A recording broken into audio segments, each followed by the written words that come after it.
नमस्कार, मैं हूं प्रज्ञा मिश्रा। उत्तर प्रदेश में बेरोजगारी युवाओं के लिए काल बन चुकी है। अगर आप उत्तर प्रदेश में पढ़ लिख कर पास होकर सरकारी नौकरी का इंतजार कर रहे हैं तो सावधान हो जाइए, क्योंकि उत्तर प्रदेश बीडीओ भर्ती 2018 का हाल यही हुआ है।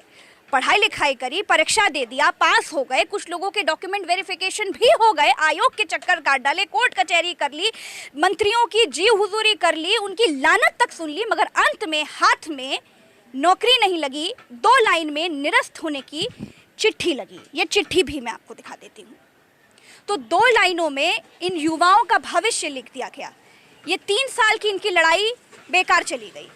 आज मैं कुछ नहीं बोलूंगी, आज बोलेंगे ये बदकिस्मत बेरोजगार। आपका नाम क्या है? अनुज कुमार। अनुज कुमार, कहाँ के रहने वाले हैं? मैं लखनऊ का ही रहने वाला। लखनऊ से है। माता पिता क्या करते हैं आपके? मैं माल क्षेत्र से रहने वाला हूँ। मेरे पिताजी किसान हैं, माताजी हाउसवाइफ हैं, और मैं लखनऊ में पिछले 10 साल से हूँ। और 10 साल से मैं तैयारी करते करते मैंने कई सारे एग्ज़ाम निकाले, पर नौकरी नहीं मिली। सरकारी नौकरी के लिए फिर मैं इस एग्ज़ाम को निकाला। तो इस एग्ज़ाम को निकाला जिसके वजह से हमारे घर में बहुत सारी चीज़ें हुई। हम लोगों ने बहुत सारे प्लान कर लिए थे, बहुत सब कुछ किया, लेकिन अंत में ऐसा हुआ कि अचानक से झटका दे दिया कि तुम्हारी भर्ती निरस्त हो गई। अब मेरे मम्मी पापा और मैं साइकिल 20-30 किलोमीटर रोज लखनऊ में साइकिल चलाता था। इतने मेरे हाथ में छाले पड़ जाते थे, सब कुछ हो जाता था, लेकिन आज ये स्थिति आ गई है कि हम लोग फिर उसी स्थिति में आ गए हैं।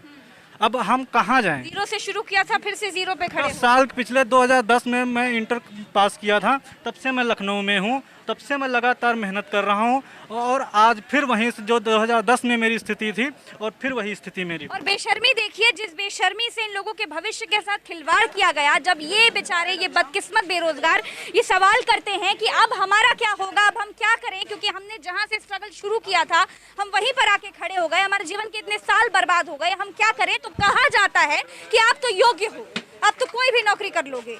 14 लाख इसमें फॉर्म पड़े थे, और उसमें से 9 लाख 9.5 लाख अपीयर हुए थे एग्जाम में 1900 भर्तियों के लिए। उसके बाद सिलेक्शन हुआ। यदि आपको कुछ गलत मिला भी था तो बाकी जैसे इनका कहना है कि 200 लोग गलत मिले, 400 लोग गलत मिले, क्योंकि हम लोग पता ही नहीं, तो हम अंदाजा लगा रहे हैं, कोई रिपोर्ट ही नहीं आई सामने।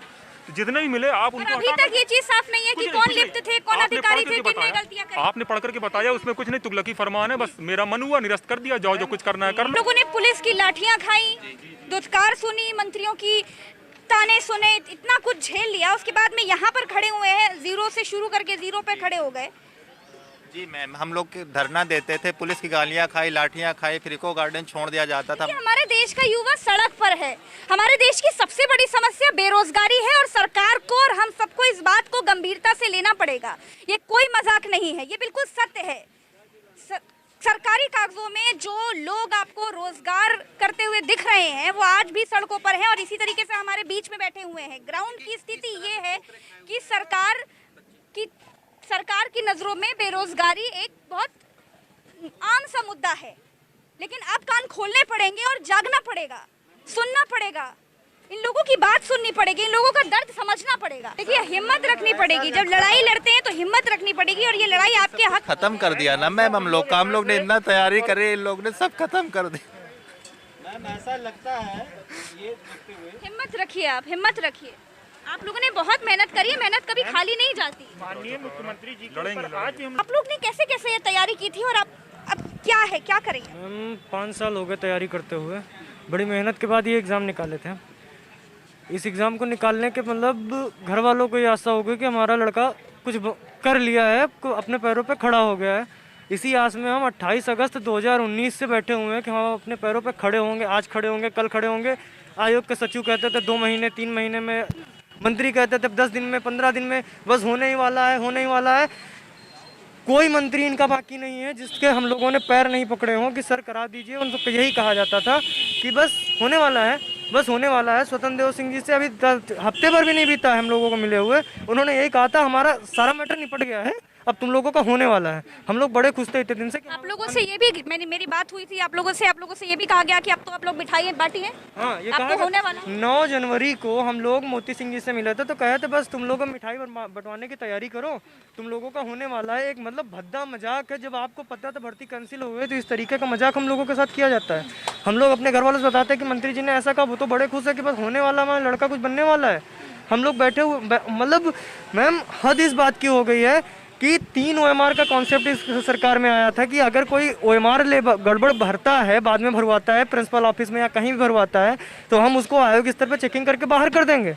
मैम सारी प्रक्रिया है जिसके तहत हम इन लोगों को बाहर कर सकते हैं। मैम आज भी उस चीज़ के अगर भाई आपको लगता है कि OMR में इन लोगों ने गलत किया है, आपके पास ट्रेजरी कॉपी है, आप ट्रेजरी कॉपी मिलान करा लीजिए, ट्रेजरी कॉपी से रिजल्ट बना दीजिए जिन लोगों का सही है। हम लोग अपनी स्टूडेंट कॉपी जो हम लोगों को मिली थी कि आपने इतना क्वेश्चन किए हैं, मैं उसको रिप्रेजेंट करने के लिए तैयार हूँ। सरकार ये कहती है कि योग्य उम्मीदवार नहीं है, हमारे पास भर्तियां तो बहुत सारी हैं, तो जो इतनी परीक्षाएं दे चुके हैं और पास हो चुके हैं, रिजल्ट तक आपके पास में है, उसके बाद आप लोग क्या सोचते हैं? नहीं मैम, कुछ नहीं बचा हम लोगों की ज़िंदगी में। हम लोग के पास अब केवल वही है कि मैम कल से घर वाले इसलिए इस वजह से परेशान है कि हम लोग यहाँ आत्महत्या ना कर लें अकेले रूम पे।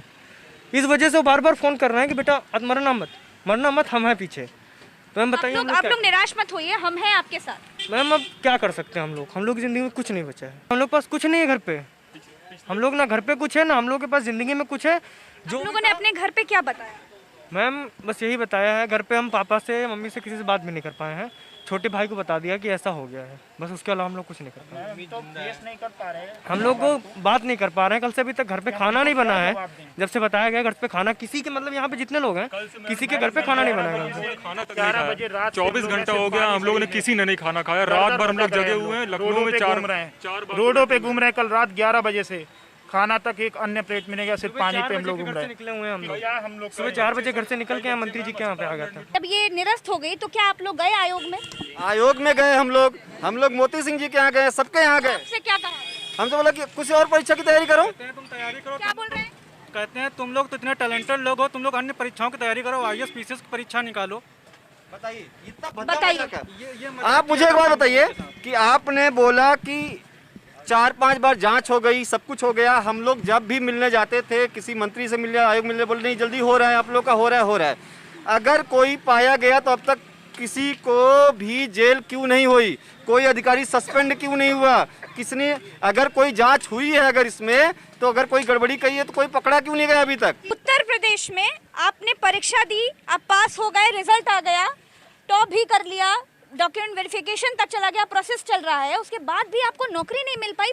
बहुत दुख की बात है ये। मैम दुख क्या, अब ये हम न शब्दों में कह सकते हैं ना हम बोल सकते हैं। आप हमारी आंखों में देख सकते हैं क्या दुख की सीमा है। इस सरकार या इन अधिकारियों की ये योग्यता का मापदंड हम लोग अब समझ ही नहीं पा रहे हैं कि किस लेवल से ये हमें योग्य समझ रहे हैं। हमारा 22 दिसंबर 2018 को एग्ज़ाम होता है। आप उस एग्ज़ाम के रिजल्ट को लाने में 6 महीने लगाते हो, वो भी हम लोग, उसमें भी हम लोग धरना देते हैं। उस रिजल्ट को लाने में, लेट लाने में आप एक कारण देते हो कि हम आपके रिजल्ट को पूरी ही पारदर्शिता के साथ देंगे और उसके लिए आपकी जो 3 कॉपीज OMR की थी, एक हमारी स्टूडेंट कॉपी थी, एक मूल OMR थी, एक ट्रेजरी कॉपी थी। तो अध्यक्ष जी के द्वारा ये बताया जाता है हम लोगों को लेट होने का कारण कि आपकी OMR कॉपी से आपकी ट्रेजरी कॉपी का मिलान हम लोग मैनुअली कर रहे हैं। तो जिससे क्या होगा कि अगर कुछ भी फॉल्ट है तो वो लड़के बाहर होंगे और एक योग्य लड़के ही अंदर लिए जाएंगे। ठीक है, हम लोग मान गए। रिजल्ट आया हमारा, उसके दूसरे ही दिन मंत्री साहब मोती सिंह जी विदिन 12 आवर्स के अंदर वो एक लेटर लिख देते हैं कि फलाना 2 रोल नंबर के बंदे हैं जिनके अयोग्य होने की हमारे पास पुख्ता सबूत है, इन्होंने कुछ घपला किया है रिजल्ट आने में और इनकी OMR में इतने कॉलम ही भरे। मींस इतना फास्ट प्रोसेस हो गया, 12 घंटे के भीतर मंत्री जी को पता चल गया कि फास्ट मिशन हो गई है इतनी विदिन 12 आवर्स। मींस ऐसा लग रहा है कि उन्हीं के घर पे ही रिजल्ट बना था क्या? मैम अब तो बर्बाद हो गए हम लोग, सब बिगड़ गए, मतलब सब कुछ बर्बाद हो गया है। अब घर वाले भी पूछ रहे हैं कि हाँ बेटा जिंदा हो, बस वो लोग यही पूछ रहे हैं बार बार। कितना झेला, सुनना चाहिए, ये जरूरी है, कानों में पड़ जाए, ये जरूरी है, कानों में तेल डालकर सुनना चाहिए कि आप लोगों ने कितना झेला। हम लोगों ने बहुत झेला। जब से रिजल्ट आया है, जब से हम लोगों ने पेपर दिया है, हमको खुद नहीं पता कि हम लोग कितने धरने दिए, लखनऊ में कितनी बार आए, कितनी हर जगह धरना दिए। उसके बाद क्या हुआ है कि हम देखिए, आप लोगों ने सड़क की लड़ाई लड़ी, आप लोगों ने आयोग जा करके अपनी मांग रखी, आपको सुना नहीं गया। आप लोग हफ्ते हफ्ते मुझे लगता है मिलने भी जाते थे। हर हफ्ते में 2-3 दिन जाते थे, लाइन लगाते थे, जनता दरबार में जाते थे, मंत्री जी लोगों के यहाँ लाइन लगाते थे, अध्यक्ष जी के यहाँ लाइन लगाते थे, मिलते थे, उनसे ये कहते थे कि सर जितने, हमेशा यही बोलते थे, सर जितने लोग सही लोग हैं आप उनको नियुक्ति दे दीजिए, जितने लोग अगर कुछ गलत पाए जाते हैं उनके ऊपर कार्रवाई कीजिए। हमने गलत कभी मांग नहीं की। आप लोगों को ये सवाल करना चाहिए कि ये कैसा न्याय है कि जो बाकी जो 1553 लोग हैं उनका क्या होगा, उनके भविष्य का क्या होगा। सुबह करने गए थे, पूछिए सुबह करने गए मैम हम लोग गए थे सुबह माननीय मंत्री जी के घर, और वहाँ पे हम लोगों ने बताया कि सर इसमें ये होगा, तो कहते हैं हाँ हमको अखबार में पता चला कि इसमें ये हो गया, देखा। अरे भाई चलो ठीक है, भाग्य की बात है। और पीछे 2 लोग 4 लोग उनके कारिंदे खड़े हैं, हंसते हैं, मुस्कुराते हैं। मैं एक बार फिर से ये तुगलकी फरमान आपको सुना देती हूँ, क्योंकि इस वक्त पर सबसे हृदय विदारक चीज ये है, क्योंकि इन लोगों ने अपने जीवन का बहुत समय बर्बाद कर दिया, अपना भविष्य दांव पर लगा दिया सिर्फ इस नौकरी के लिए। और बिना कुछ लिखे इन्होंने ये साफ कर दिया कि बिना किसी कारण से ये बीडीओ की भर्ती कैंसिल कर दी गई है। लिखा है कि विज्ञापन संख्या 2 परीक्षा 2018 के क्रम में दिनांक 22 व 23 को आयोजित सम्मिलित ग्राम पंचायत अधिकारी, ग्राम विकास अधिकारी एवं समाज कल्याण पर्यवेक्षक परीक्षा 2018 को आयोग द्वारा निरस्त किए जाने का निर्णय लिया गया है। निरस्त क्यों किया जा रहा है, निरस्त किसने किया है, कौन लोग इसमें लिप्त हैं, ये सब कोई मतलब नहीं है। क्या मांग है आप लोगों की? नहीं, अगर 399 में अगर कोई प्रॉब्लम है, अगर उसमें भी कोई सही रहता है तो आप दीजिए, लेकिन 1500 जो बच्चे हैं, पहले आपने जो फेयर किया हुआ है आप उनको नियुक्ति दीजिए। सारे बच्चे परेशान हैं, सब मतलब सोना खाना पीना सब भूल गए हैं।